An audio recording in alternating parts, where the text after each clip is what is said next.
Hello दोस्तों, इस channel में आपका हार्दिक स्वागत है। दोस्तों, अगर किसी व्यक्ति में जुनून हो, जज्बा हो, आत्मविश्वास हो, महत्वाकांक्षी हो, तो वो व्यक्ति उन सफलता के आयाम तक पहुंच सकता है कि हो सकता है कि उसने सपने में भी कभी ना सोचा हो। तो ये स्टेटमेंट मैं इस वजह से कह रहा हूँ क्योंकि आज की जो कहानी स्टोरी है वो ऐसे व्यक्ति के बारे में है, ऐसे शासक के बारे में है, ऐसे दास के बारे में है जिसने अपनी जो सफ़र शुरू किया था वो एक दास के रूप में, और उसने उस सफ़र को मतलब अंतिम परिणति उसकी कहाँ हुई? सुल्तान तक। तो हम चलते हैं आज के टॉपिक पर, और वो टॉपिक रिलेटेड है बलबन से। तो बलबन ये दिल्ली सल्तनत का एक दास वंश या गुलाम वंश जो उसका प्रारंभिक वंश था, उसका बहुत ही शक्तिशाली शासक था। बलबन क्योंकि बहुत ही उसके बारे में कहा जाता है कि ये बहुत ही कठोर था, निरंकुश था, और एक जो सुल्तान का पद था उसने एक बहुत अच्छे से उसने प्रतिष्ठित किया। उसने राजत्व सिद्धांत प्रतिपादित किया। राजत्व सिद्धांत का मतलब ये हुआ कि राजा कैसा होना चाहिए। इसने अपने आप को जिल्ले इलाही घोषित किया, नियाबत खुदाई घोषित किया। जिल्ले इलाही का मतलब उसने अपने आप को अल्लाह का प्रतिबिंब माना, नियाबत खुदाई का मतलब उसने अपने आप को ईश्वर का प्रतिनिधि माना। तो अब हम बलबन के सबसे पहले पूर्व स्टोरी पर चलते हैं, और पूरी स्टोरी में ये समझिएगा कि बलबन का जो बचपन का नाम था वो क्या था? बहाउद्दीन। तो मंगोलों ने इसको पकड़ लिया और इसके पश्चात इसको किसको बेच दिया? जमालुद्दीन बसरी को। तो जमालुद्दीन बसरी, ये जो कि दासों का मार्केट लगता था, जमालुद्दीन बसरी जो था ये बसरा जो कि इस समय वर्तमान में इराक में है, उसने मंगोलों से खरीद लिया। और जमालुद्दीन बसरी से किसने खरीदा? इल्तुतमिश ने। तो इल्तुतमिश 1233 में जब इसने ग्वालियर विजय किया तो इसने इल्तुतमिश ने बलबन को जमालुद्दीन बसरी से खरीद लिया। और कहाँ? ये अब दिल्ली सल्तनत में इसकी एंट्री होती है। तो आप अच्छे से समझ गए कि दिल्ली सल्तनत या भारत में इसकी एंट्री कैसे हुई। बलबन इल्तुतमिश का बहुत ही खास सलाहकार था। उसने उसके राजनीतिक प्रभुत्व को मतलब प्रसारित करने में उसने योगदान किया था। इस वजह से बलबन इल्तुतमिश का बहुत खास था, और इस वजह से इसको कौन सा पद मिला? खासदार का। It is the personal advisor इसको कह सकते हैं, पर्सनल व्यक्तिगत सलाहकार कह सकते हैं। तो यहाँ पर इल्तुतमिश को एक ठीक ठाक पद मिला, बलबन को इल्तुतमिश द्वारा खासदार का। इल्तुतमिश के पश्चात इसकी बेटी रजिया दिल्ली सल्तनत की शासिका बनी। रजिया के समय में इसको अमीर शिकार का पद मिला। और इसके पश्चात जब रजिया और बहराम शाह के बीच में युद्ध हुआ तो बलबन ने बहराम शाह का पक्ष लिया था, और उसके पश्चात उसको कौन सा पद मिला? अमीर आकुल का। इसके पश्चात कई शासक हुए, रुकनुद्दीन फिरोज शाह, अलाउद्दीन हसन शाह, और उसके पश्चात जो काफी दिनों तक शासन किया वो शासक का नाम था नासिरुद्दीन महमूद। तो नासिरुद्दीन महमूद का जो समय था वो दिल्ली सल्तनत में बलबन का उत्कर्ष काल था। और बलबन के बारे में कहा जाता है कि बलबन जो था उसने किंग मेकर की भूमिका निभाई। इल्तुतमिश से लेकर और बलबन के बीच में बहुत सारे शासकों ने शासन किया। दास वंश का ये नवा शासक था। बलबन जो था ये नवा शासक था, इस बात को आप नोट करिएगा। तो किंग मेकर के रूप में इसने काफी अपने प्रभुत्व को स्थापित किया। और नासिरुद्दीन महमूद जो कि 1246 से लेकर 1265 तक उसने शासन किया, नासिरुद्दीन महमूद। तो नासिरुद्दीन महमूद के समय ये टॉप पर पहुंच गया। नासिरुद्दीन महमूद के मतलब बलबन ने अपनी पुत्री का विवाह जो था वो नासिरुद्दीन महमूद से किया था, और नासिरुद्दीन महमूद ने इसे उलूग खां की उपाधि दी थी। तो it is the important question कि उलूग खां की उपाधि किसने दी थी? तो नासिरुद्दीन महमूद ने दी थी। और नासिरुद्दीन महमूद के समय में ही इसको एक बहुत ही प्रतिष्ठित पद भी मिला, और उस पद का नाम था नाइब-ए-मुमालिका। तो it is the most important question, इस पर क्वेश्चन पूछे भी जाते हैं कि नासरुद्दीन महमूद के समय या नासरुद्दीन महमूद ने इसे कौन सी उपाधि दी थी? तो उलूग खान की उपाधि दी थी। और कौन सा पद इसको मिला? नायबे ममालकात का। तो यहाँ पर जब 1265 में नासरुद्दीन महमूद की मृत्यु हो गई तो उसके पश्चात नासरुद्दीन महमूद की मृत्यु, और इसके पश्चात 1266 में बलबन का राज्याभिषेक हुआ। यानी बलबन जो है वो दिल्ली सल्तनत का शासक है। अब जब बलबन दिल्ली की गद्दी पर बैठा तो उसके सामने बहुत सारी चुनौतियां उसके सामने दिखाई पड़ रही थी। तो उसने धीरे धीरे कैसे उन चुनौतियों से निपटारा किया और कैसे अपने प्रभुत्व को स्थापित किया। सुल्तान का पद जो कि काफी मतलब गर्त में चला गया था, उस सुल्तान की प्रतिष्ठा को कैसे स्थापित किया, अब हम उस पर चर्चा करेंगे। तो दोस्तों, बलबन जो था वो इल्तुतमिश के समय में चालीसा का गठन किया गया था। तो चालीसा क्या था? चालीसा जो था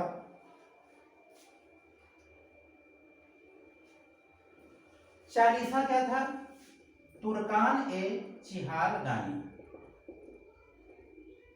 ये 40 तुर्की अमीरों का संगठन था और यही जो थे ये सुल्तान के जो शासन प्रशासन के कार्यों में सहयोग करते थे। बलबन 40 वर्ष तक कहा जाता है कि 40 वर्ष तक इसने शासन और प्रशासन में सहयोग किया, क्योंकि 20 साल इसने एक मतलब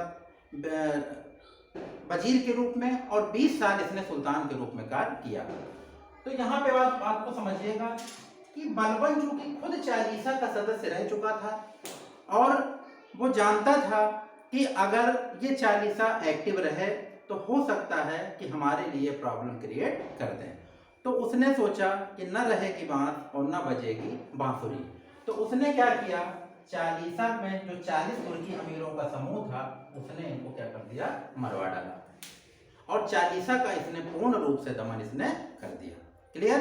तो अब यहां से अच्छे से समझिएगा कि बलबन क्योंकि कहा जाता है कि बहुत ही कठोर शासक था, निरंकुश शासक था। बलबन ने राजत्व सिद्धांत प्रतिपादित किया था। इस पर क्वेश्चन भी एग्जाम में पूछे जाते हैं। और ये राजत्व सिद्धांत जो था वो किस परंपरा पर आधारित था? फारसी या ईरानी परंपरा पर आधारित था। तो इसने अपने आप को ईरानी पौराणिक जो सैनिक हैं अफरासियाब का वंशज घोषित किया। ये अफरासियाब कौन था? ये फिरदौसी के शाहनामा, ये इनकी ग्रंथ है फिरदौसी का, और इसी में वर्णित सैनिक हैं अफरासियाब का वंशज उसने घोषित किया। दोस्तों, बलबन ये कहता था कि जो सुल्तान का पद होता है वो बिल्कुल ईश्वर के तुल्य है। वो अपने आप को पैगंबर के बाद मानता था और उसने जिल्ले इलाही का मतलब ये होता है ईश्वर का प्रतिबिंब। और नियाबते खुदाई का मतलब हुआ ईश्वर का या अल्लाह का प्रतिनिधि। तो इसकी दो उपाधियां जिल्ले इलाही और नियाबते खुदाई का सेंस ये हुआ कि उसका राजत्व सिद्धांत जो था ये कठोरता और निरंकुशता पर आधारित था। तो it is the most important question कि इसका जो राजत्व सिद्धांत था ये किस पर आधारित था? ये कठोरता व निरंकुशता पर आधारित था। और इसने लौ हुआ रक्त की नीति अपनाई। लौ और रक्त की नीति का मतलब ये हुआ कि अगर कोई भी सुल्तान के प्रति कोई हिमाकत करता है, कोई गलत उसके खिलाफ उसकी आवाज उठाता है, तो उसका सर जो है वो तलवार से कलम कर दिया जाएगा। तो कहने का मतलब ये है कि उसने सुल्तान के पद को पुनः प्रतिष्ठित किया। जो सुल्तान बलबन के समय में जब वो वजीर था या और अन्य पदों पर था, सुल्तान के पद की गरिमा बहुत गिर गई थी और उसने उस सुल्तान के पद को पुनः प्रतिष्ठित किया।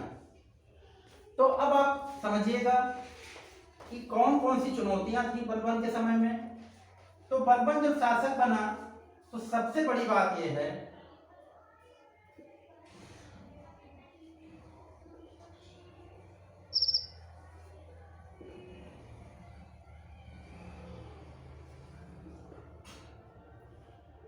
सबसे बड़ा जो उसका चुनौती था वो किसका था? वो था दिल्ली के पास मेवों का आतंक। तो ये मेवों या मेवातियों, ये एक प्रकार के डाकू होते थे जो कि दिल्ली के आसपास जंगलों में रहते थे। तो ये क्या करते थे, वहाँ पर बहुत आतंक फैलाए हुए थे। कहा यह जाता था कि जब महिलाएं पानी भरने जाती थीं तो वो क्या करते थे, उनके वस्त्र जो थे वो उतार लेते थे और उसके पश्चात उनको नग्न दौड़ा देते थे। तो ये मेवों का आतंक बहुत ज़्यादा उस समय फैला हुआ था दिल्ली के आसपास के जंगलों में।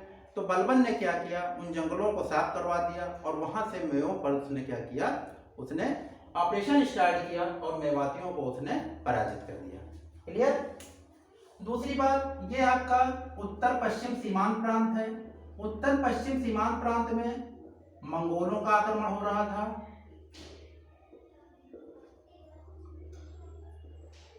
यहाँ पर जो पोर्शन है आपका, ये लाहौर या दीपालपुर, ये जो एरिया थे उसके, वो सिंध, ये सब एरिया जो थे ये इसके पुत्र मोहम्मद के हाथ में थे। मोहम्मद इसका बड़ा पुत्र था। क्लियर? और उच्च समाना वगैरह जो था वो किसके हाथ में था, वो इसके दूसरे पुत्र बुगरा खां के हाथ में था। तो यहाँ पर सबसे पहले उसने विद्रोह का दमन किसका किया, मेवातियों का किया। इसके अलावा रोहेलखंड में इसने कटेहरों का दमन किया।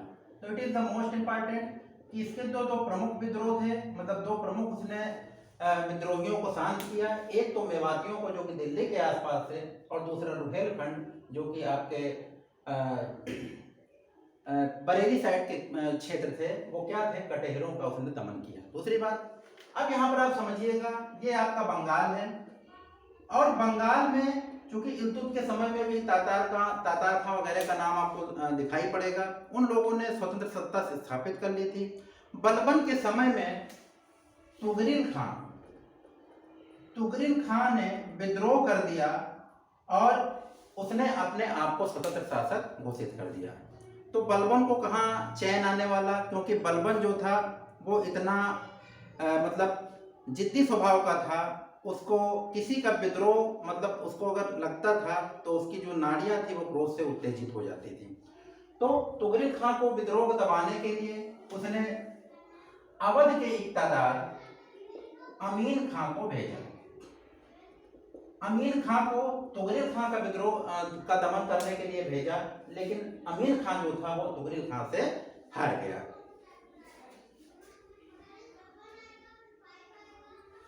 अब जब तुगरिल खां हार गया तो कहा जाता है कि अमीन खां से इतना वो क्रोधित हुआ कि अमीन खां को उसने वहां पर बुलाकर उसको सरेआम मरवा दिया था।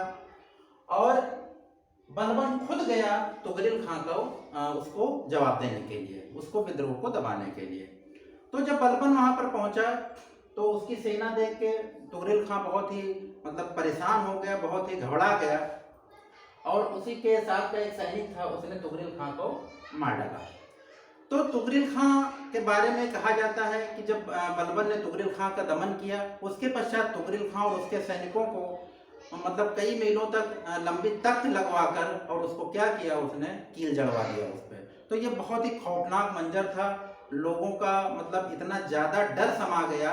और सबसे बड़ी बात ये थी कि बलबन ने जो बंगाल का शासक किसको नियुक्त किया, बंगाल का किसको अधिकार दिया, वो अपने पुत्र बुगरा खां को। तो यहाँ पर इस बात को आप समझिएगा कि बलबन बुगरा खां को भी ये चेतावनी दे रहा था कि ऐसा है कि अपने पिता से आगे बढ़ने की कोशिश मत करना। तो इस बात को अच्छे से समझिएगा कि बलबन ने इनडायरेक्टली वे में बुगरा खां को भी चेतावनी दे दी थी। तो यहाँ से उसने बंगाल के विद्रोह को शांत किया। अब हम चलते हैं बलबन की कुछ उपलब्धियों पर। बलबन की जो सबसे पहली बात हमने बताई आपको कि इसने क्या किया, इसने चालीसा का दमन किया। दूसरी बात, इसका राजत्व सिद्धांत हो गया जो कि फारसी परंपरा पर आधारित है। इसने दो ईरानी परंपराओं को लागू किया और वो परंपराएं कौन सी थी, सिजदा और पायबोस। It is the most important. सिजदा का मतलब होता है सर को झुकाना और पायबोस का मतलब होता है पैर को चूमना। तो सुल्तान के पद को वो सर्वोपरि मानता था और कहता था कि अगर कोई मेरे दरबार में आएगा तो सबसे पहले सिजदा करेगा, सर को झुकाएगा और पायबोस का मतलब लेट के उसके पैर को चूमेगा। तो ये एक सिंबल था कि सुल्तान के पद को सर्वोपरि दिखाने का। इसके अतिरिक्त इसने ईरानी नव वर्ष का त्यौहार नवरोज को मनाने की परंपरा स्टार्ट की। क्लियर है? बलबन के बारे में और कुछ इंपॉर्टेंट फैक्ट्स हैं। सबसे पहली बात आप समझिएगा कि इल्तुतमिश के समय में नवीन सेना का गठन हुआ था, हस्मेकल जो कि केंद्रीय सेना होती थी, लेकिन इसने एक सैन्य विभाग का ही गठन किया और उस सैन्य विभाग का क्या नाम था? दीवान ए अर्ज या दीवान ए आरिज। दीवान ए अर्ज या दीवान ए आरिज। तो इसने सबसे पहली बात इल्तुतमिश के समय में इक्ता व्यवस्था का प्रचलन हुआ था, जिसमें सैनिकों को नगद वेतन के बदले भूखंड देने की बात कही गई थी। और इसने क्या किया कि इसने उस व्यवस्था को हटा दिया और उसके जगह पर इसने नगद वेतन देना स्टार्ट किया। अब हम चलते हैं बलबन की और उपलब्धियों के बारे में। बलबन के बारे में एक बहुत ही इंपॉर्टेंट फैक्ट ये है कि बलबन ने गुप्तचर व्यवस्था प्रारंभ की और गुप्तचर व्यवस्था ये किसके अधीन थी? ये बरीद के अधीन थी।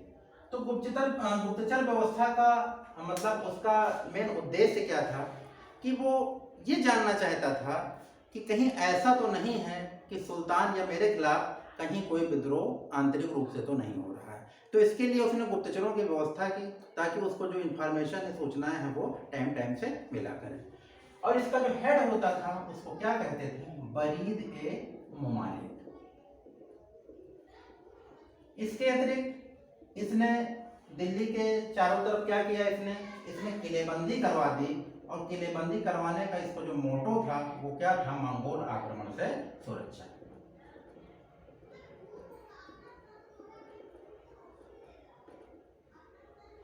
तो दोस्तों ये बलबन की उपलब्धियां हैं। अब हम चलते हैं बलबन के अंतिम समय पर। दोस्तों हमने आपको बताया कि जब मंगोल आक्रमण हो रहा था तो मंगोल आक्रमण के समय में इसका जो उत्तर पश्चिम सीमांत प्रांत था उस पर शासन कौन कर रहा था? इसका बड़ा पुत्र मोहम्मद। तो मोहम्मद जब शासन कर रहा था तो मंगोलों से इसका मतलब इसका युद्ध हुआ और उस युद्ध में मोहम्मद जो था वो मारा गया। तो बलबन जो था ये इसका बड़ा पुत्र था मोहम्मद और ये उससे बहुत ही ज़्यादा प्रेम करता था। तो जब मोहम्मद की मृत्यु हो गई तो कहते हैं कि बलबन जो था वो आंतरिक रूप से वो बिल्कुल डिप्रेशन में आ गया। लेकिन उसकी एक पर्सनालिटी की खास बात थी कि उसने कभी भी अपने दरबारियों, वजीरों और मंत्रियों या जो भी सैनिकों के सामने कभी इस बात को जाहिर नहीं किया कि वास्तव में वो दुखी है, क्योंकि वो कभी ये नहीं दिखना चाहता था कि वो किसी प्रकार का वो कमज़ोर व्यक्ति है। तो कहा भी जाता है कि उसने अपने पुत्र बुगरा खां से कहा था कि सुल्तान का पद निरंकुशता का सजीव प्रतीक है। It is the most important question. ये स्टेटमेंट आपके एग्जामिनेशन में पूछे भी जाते हैं। तो इसका मतलब सुल्तान का पद निरंकुशता का सजीव प्रतीक है, यानी सुल्तान को कैसा दिखना चाहिए? बिल्कुल निरंकुश टाइप का। तो 1286 में इसका मोहम्मद की जब मृत्यु हो गई तो फिर 1287 में बलबन की भी मृत्यु हो गई। तो यहाँ पर ध्यान रखिएगा कि उस गम में बलबन की मृत्यु हो गई और बलबन ने अपना उत्तराधिकारी किसे नियुक्त किया? वो मोहम्मद के पुत्र कैखुसरो। तो यहाँ पर आप ध्यान से समझिएगा कि कैसे अंतिम समय में कैसे उत्तराधिकारी उनके चेंज हुए। तो बलबन का पुत्र जो मोहम्मद था, मोहम्मद के पुत्र कैखुसरो को उसने अपना उत्तराधिकारी नियुक्त किया था। लेकिन वहाँ के जो वजीर थे उन्होंने क्या किया कि बुगरा खां के पुत्र कैकोबाद को दिल्ली सल्तनत का शासक घोषित कर दिया। अब कहते हैं कि वहाँ का एक वजीर था, उसने कैकोबाद जो कि बहुत ही सीधा साधा व्यक्ति था, तो चूंकि कैकोबाद को उसने उसको पद को हटाने के लिए उसको बहुत सारा भोग और विलासी बना दिया। और उसके पश्चात कैकोबाद के बाद क्या हुआ कि कैकोबाद के पुत्र जो था उसका नाम था क्यूमर्स, और क्यूमर्स को दिल्ली सल्तनत का जो है वो राजा उसको बना दिया गया। और अंत में क्यूमर्स की हत्या किसने की? जलालुद्दीन फिरोज खिलजी, जो कि खिलजी वंश का संस्थापक था। तो क्यूमर्स की हत्या करके जलालुद्दीन फिरोज खिलजी ने